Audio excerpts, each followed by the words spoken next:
सो पिले देखिपे निश्चित भाव आज जो टॉपिक रही जोटा कि आपनकर जो अपकमिंग एग्जाम अच्छी जोटा कि आपनकर एसआई कि जोटा आपण मैंने समस्ते जानी थे। तो आम आज डिस्कसन करने जाऊे जोटा कि जो अपकमिंग एग्जाम एसआई रही जदि आपण ए दिन प्रिपेरेसन करूछंती तो से एसआई हेले आपण केते सैलरी पाइबे। तो निश्चित भाव आम जो कौन गोटे प्रिपेरेसन करूँ निश्चित भाव आम जानवा चेष्टा करूँ कि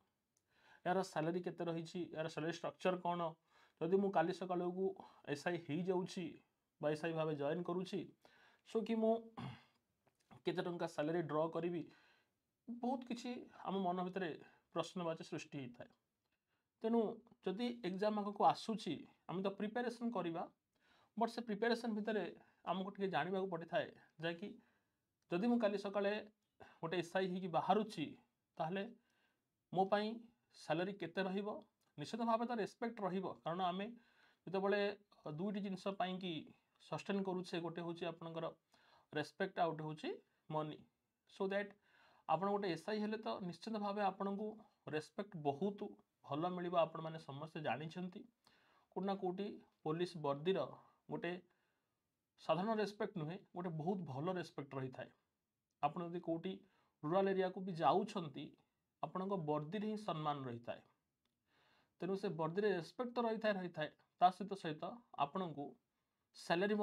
से दि जाए जहाँकि आपण मैंने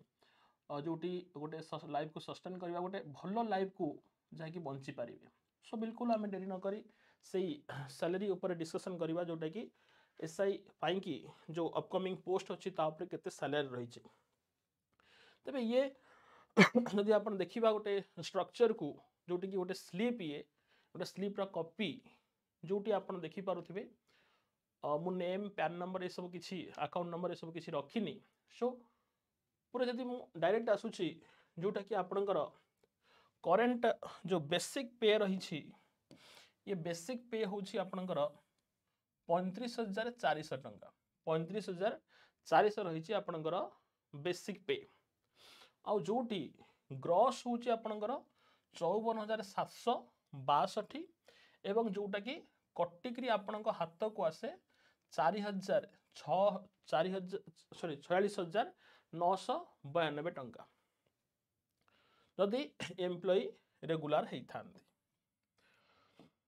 तेबे एठी जदि आमे देखू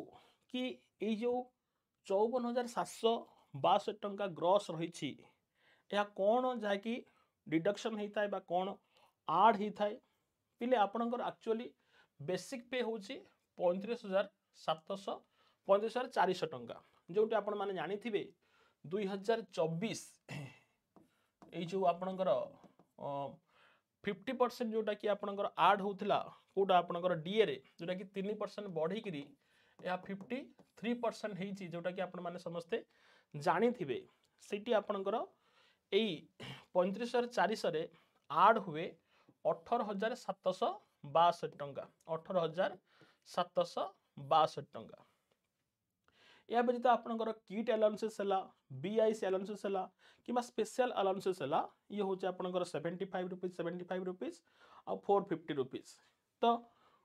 ये सब को मिसेला आपणकर 35,400 ये 18,762 आपणकर डीए एवं स्पेशल अलाउंसेस हूँ 450 टंका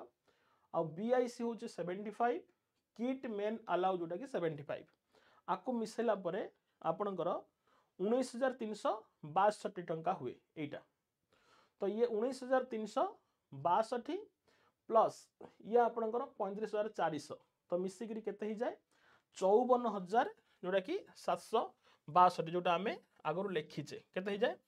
54,762 ग्रॉस अमाउंट तबे सर डिडक्ट हुए कौन एथिरो ना डिडक्ट हुए जहाँकि आपणकर सीपीएफ जहाँ आप सेंट्रल प्रोविडेंट फंड बोली कहते सेंट्रल प्रोविडेंट फंड बोली कहते 5,416 टंका एवं पर्सनल टैक्स जो रही ये हूँ 200 टंका एवं जो जीआईएस जो कह ये हूँ आप सपोज जने पुलिस विभाग में काम करुँच आउ तांकर कोनोसी प्रकार मृत्यु हो गला बा कोनोसी माने से एक्सीडेंटल हो कि किछि भी हो गोटे चाकरी करबा भितरे यदि डेथ हो जाउछि तो परिवार को गोटे अमाउंट 1.5 लाख रु आरंभ करी 4 लाख पर्यंत गोटे अमाउंट परिवार प्रतिपोषण पाई तांकर डेथ बाबद को मिली थाए जदि चाकरी करबा भितरे डेथ होउछ तबे एई हिसाब रे जाकि आपनकर जीआईएसटी 2000 कटि थाए एडवांस हिसाब रे 2000 टंका एडवांस हिसाब रे कटि थाए मासक मास तो एई हिसाब रे आपनकर 7616 टंका डिडक्ट हो जाए 7616 टंका कौन हो जाए डिडक्ट हो जाए एवं ये जो डिडक्शन आउ छोट अमाउंट किसी डिडक्ट होता है जमीती आपणकर ये आपणकर 30 टंका जहाँकि यूडब्ल्यू फंड को एसोसिएशन को 10 टंका डेथ रिलीफ पाएंगे जोटा कि आपणकर 64 रुपीज केबल पाएंगे 50 रुपीज ये आपणकर ओनली 154 रुपीज तबे आमे कहि परिबा ए जो 7616 प्लस 154 रुपीज ये जो अमाउंट है एतिक अमाउंट कौन होता है ना डिडक्ट होता है क्या ना जोटा कि आपंकर 54,762 54,762 एतिक अमाउंट डिडक्ट हो जाए तो डिडक्ट है जहाँकि आपंकर नेट अमाउंट आए केते ना 46,992 टंका 46,992 टंका ये हूँ आपंकर माने जोटा कि नेट माने आपंकर जो ग्रॉस रही ये भी आपंकर कि नहीं जाऊना आपंकर प्रोविडेंट फंड रोचे आपण पाइबे परे आउ जदि आपंकर देखिए ये सब आपंकर विशेष भाव रही थाए फ्यूचर माने अलाउंसेस पाइंकी तो सो दैट आप कहे हाथ को पाखापाखि 47,000 जहाँकि आसब कटि काटी लापर तेणु सो दैट बिल्कुल भी गोटे 50,000 गोटे रकम कौन कम रकम नुहे विथ रेस्पेक्ट सहित मासु मास 50,000 पाइबा गोटे छोट कथा नुहे तेणु बिल्कुल जो माने जो मंजिल रही निश्चित भाव से मंजिल को धरिकी अच्छा से आज ही प्रिपेरेसन जमती आप करुले से हिसाब से आपंकर प्रिपेरेसन स्ट्राटेजी सहित पूरा जी जान लगे दिंतु जोटी आपण को ओपीएससी वाला ए बहुत ही हेल्प करवा आपण मैंने जानते नुआ वर्ष में बहुत गुड़िक ऑफर रही आपण मैंने जानते विशेष किसी कहवाक पड़ोनी सो दैट आपण मैंने निश्चित भाव चेष्टा करूँ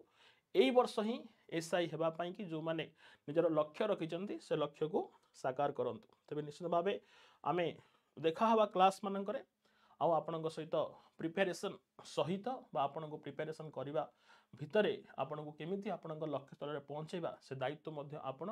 आम उपर छाड़तु एवं आम सहित आपण मैंने परिश्रम करूँ थैंक यू वेरी मच पुणी देखा आम class thank you so much.